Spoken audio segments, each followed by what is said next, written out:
প্রিয় শিক্ষার্থীবৃন্দ, তোমরা যারা এবার জেএসসি পরীক্ষা দিবা বা এইটে আছো, তোমাদের জন্য আরেকটি ভিডিও নিয়ে উপস্থিত হলাম। আজকে আমরা চ নম্বর অঙ্ক, একে চ নম্বর অঙ্ক শুরু করব। তো চলো শুরু করি। আমাদের দেখো এখানে 11a - 12b এর বর্গ নির্ণয় করো। তো আমাদের এখানে কি সূত্র হচ্ছে বলো তো? 11a - 12b এর হোল স্কয়ার মানে কি?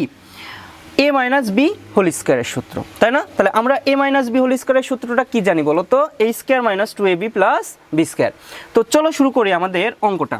এখন আমরা 11a কে কি ধরছি বলো তো? a ধরছি, এই যে, ঠিক আছে। আর 12b কে আমরা কি ধরছি? b ধরছি। তাহলে আমরা কি লিখতে পারি বলো তো? 11a এর অল স্কয়ার, তাই না? তারপর কি? মাইনাস সূত্রের 2, তারপর কি? a কোনটা? 11a, b কোনটা? 12b প্লাস বি স্কয়ার মানে কি? 12b এর হোল স্কয়ার, তাই না? তো আশা করি তোমরা এই লাইনটা খুব ভালো করে বুঝতে পারছো। এখন আমাদের 11a স্কয়ার মানে কি? 11 গুণ 11, তাই না? সমান কত হচ্ছে বলো তো? আমরা একটু ক্যালকুলেটর ইউজ করি, যেহেতু একটু বড় সংখ্যা সেহেতু আমরা ক্যালকুলেটর ইউজ করি। 11 × 11, তাহলে কত হচ্ছে? 121, তাই না? 121 মানে কি? আমাদের এখানে 121 বসাই দিতে হবে। তারপর কি? আমাদের যেহেতু আমি কি বলছিলাম, স্কয়ারটা আমাদের কি? আমাদের সম্পত্তি, তাই না? সম্পত্তি কি? দুই জনের মধ্যে সমান ভাগে ভাগ করতে হবে। তাহলে আমরা কি করতে পারি? a স্কয়ার মাইনাস, এখন আমরা ফার্স্টে ধ্রুবক রাশিগুলো গুণ করব। 2 এর সাথে 11, তারপরে 12, তাহলে গুণ করি 22, 11 দুগুণ কত? 22 গুণ 12, তাহলে কত হচ্ছে? 264, 264ab প্লাস 12 গুণ করলে আমাদের কত হচ্ছে?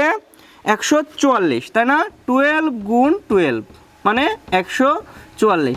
তো আশা করি তোমরা অঙ্কটা খুব ভালো করে বুঝতে পারছো। আমাদের স্কয়ারটা কি করতে হবে? আবার কি বির সাথে কি করতে হবে?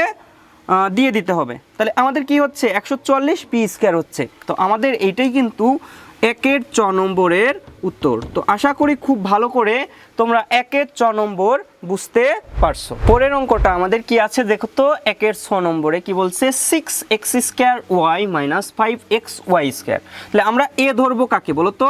এ সমান কি? 6x², আর বি ধরবো কাকে বলো তো? 5xy²। তো আশা করি তোমরা এ আর বি ধরাটা খুব ভালো করে শিখে গেছো। এখন আমাদের দেখো a - b হোল স্কয়ারের সূত্র করব। তাহলে 6x² - 5xy² এর হোল স্কয়ার মানে কি? এইটুকুর বর্গ নির্ণয় করতে বলছে। তো আমাদের এটা কি বলো তো?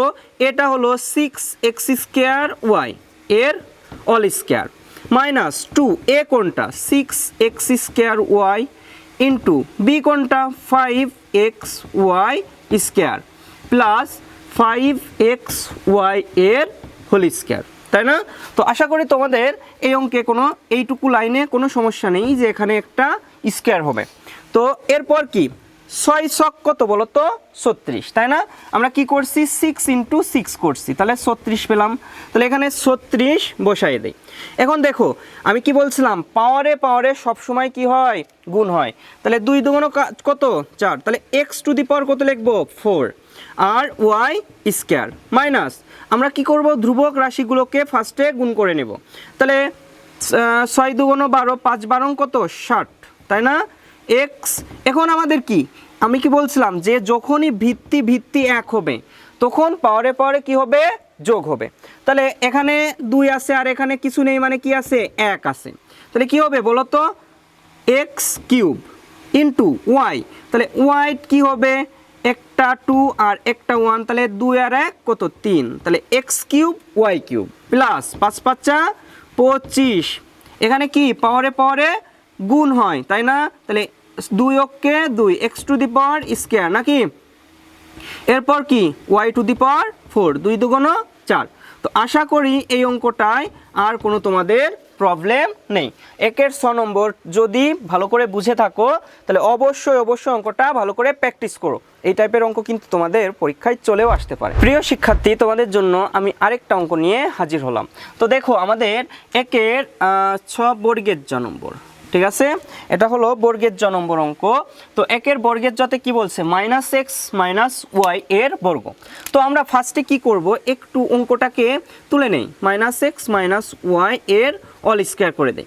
এখন পরবর্তী লাইনে কি করব, আমরা একটু মাইনাসটা কমন নেব। আমরা কি করব বলো তো, মাইনাসটা কমন নিলাম। তাহলে দেখো তো এই মাইনাস আর এই মাইনাসে কি হচ্ছে +x, আর এই মাইনাস আর এই মাইনাসে কি +y, তাহলে x + y এর অল স্কয়ার। তাহলে মাইনাস আমরা কি জানি, মাইনাসে মাইনাসে কি হয় প্লাস হয়, তাহলে সেই প্লাসটা আমাদের এখানে বসাইলে কি হচ্ছে x + y এর অল স্কয়ার। তাহলে আমাদের এখন এটা কোনটা, এটা হলো x আর বিটা কোনটা, b হলো y। তাহলে আমরা সূত্র করি, তাহলে কি হচ্ছে প্লাস কি হবে 2xy প্লাস y স্কয়ার। তাহলে আমাদের এখানে সাইড নোট লিখে দেই কোন সূত্র ইউজ করছি, a + b অল স্কয়ার সমান a square plus 2ab plus b square. তো আশা করি তোমরা বুঝতে পারছো এই অঙ্কটা। তো যদি ভালো লেগে থাকে তাহলে অবশ্যই অঙ্কটা প্র্যাকটিস করো। প্রিয় শিক্ষার্থীবৃন্দ, তোমাদের জন্য আমি আরেকটা অঙ্ক নিয়ে হাজির হলাম, একের ঝ নম্বর।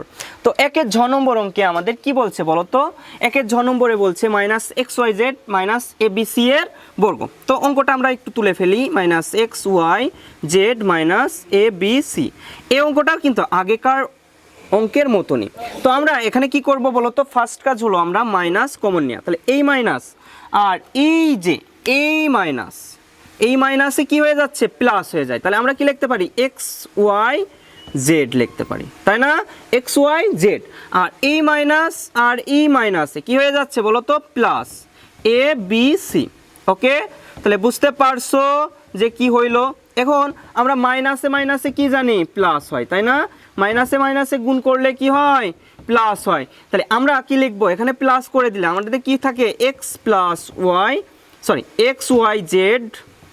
প্লাস abc এর অল স্কয়ার। তো আশা করি তোমরা বুঝতে পারছো এইটুকু। এখন আমরা কি করব, xyz কে কি ধরবো বলো তো a, আর abc কে কি ধরবো b ধরবো, তাই না। তাহলে আমাদের এইটুকু যদি a হয় আর এইটুকু যদি b হয়, তাহলে কোন সূত্রে পড়তেছে a + b অল স্কয়ার। তাহলে আমাদের কত নম্বর সূত্র বলো তো, 1 নাম্বার সূত্র। তো আমরা করে ফেলি চলো।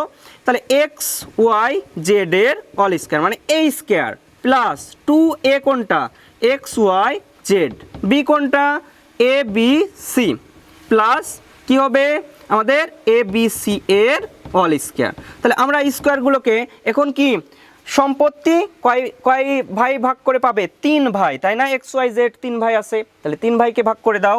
তাহলে কি হচ্ছে x square y square z square plus 2abc xyz, একটু সাজায় লিখলাম, প্লাস আবার 3 ভাইকে ভাগ করো a square b square c square. এটাই প্রদত্ত অঙ্কের উত্তর। আশা করি তোমরা খুব ভালো করে এই অঙ্কটাও বুঝতে পারছো। তো আমরা চলে এলাম আমাদের নেক্সট অঙ্কে। নেক্সট অঙ্কটা কি বলছে, a square x³ - b square y4। তো এটার বর্গ করব। তো আমরা কি করছি, a square x³ - b square y4।